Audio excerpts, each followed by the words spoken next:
Magandang araw sa lahat. Nandito tayo ngayon sa Bulacan. Kung saan tayo mismo nag-umpisa at bilang exercise na rin. Para mabilis ang recover sa ating karamdaman.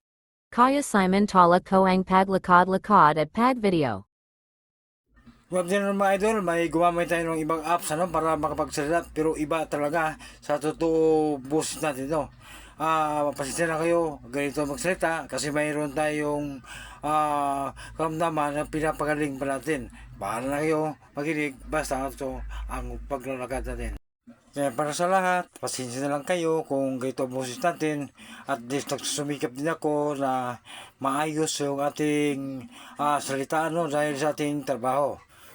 Para maayos, mabalik tayo sa dati. Kaya kung gusto niyo man ang ating mga video, pag-like and share na lang at pag-subscribe na lang para tutulungan man niyo ako sa lahat kong mga video. Maraming salamat at mabuhay po kayo.